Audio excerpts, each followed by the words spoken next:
இதுலயும் பாத்தீங்களா பின்னாடி வந்து ஏதோ உருவம் எந்திரிக்கிற மாதிரி இருக்கு. பாத்தீங்கன்னா அந்த மம்மி தான் வந்து அவன் பின்னாடி இருந்து எந்திரிச்சிட்டு இருக்கும்.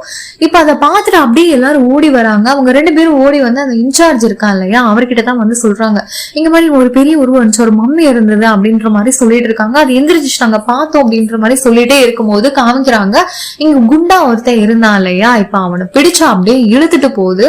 இப்ப போய் பாக்குறாங்க, பார்த்தா அந்த இடமே ஃபுல்லா ரத்தமா இருக்கு. இப்ப இன்சார்ஜ் பாக்குறாங்க, அவனை வந்து என்ன பண்ணிருக்குன்னு பாத்தீங்கன்னா அந்த தலையெல்லாம் பிச்சு போட்டிருக்கும். இந்த சீனை வந்து உங்களுக்கு வந்து காமிக்க முடியாது. இப்ப வந்து எல்லாரும் உட்காந்து பேசுறாங்க, இங்க வந்து உடனே வந்து தப்பிச்சு போய் ஆகணும், எல்லாத்தையும் வந்து நம்மளும் இந்த மாதிரி வந்து செத்து போயிடுவோம் அப்படின்னே சொல்லிட்டே இருக்கும்போது பாத்தீங்கன்னா இங்க ஆல்ரெடி வந்து ஒருத்தனுக்கு அடிபட்டு இருக்கும் இல்லையா, அவனை வந்து அங்கேயே படுக்க வச்சுட்டு வந்திருப்பாங்க. பார்த்தா இங்க சத்தம் கேட்குது. இவன் என்ன பண்றான், கஷ்டப்பட்டு பக்கத்துல வந்து ஒரு லைட் இருக்கும், இப்ப வந்து அதை எடுத்து இப்ப வந்து அடிச்சு பாக்குறான். பார்த்தா தூரத்துல வந்து ஏதோ ஒரு உருவம் வர மாதிரி இருக்கும். இப்ப வந்து பிளிங்காய் எரியுமா, இப்ப அடிக்க அந்த உருவம் வந்து ரொம்ப கிட்ட வந்துருது. இப்ப காமிக்கிறாங்க பாருங்க, இந்த உருவத்தை ரொம்ப கொடூரமா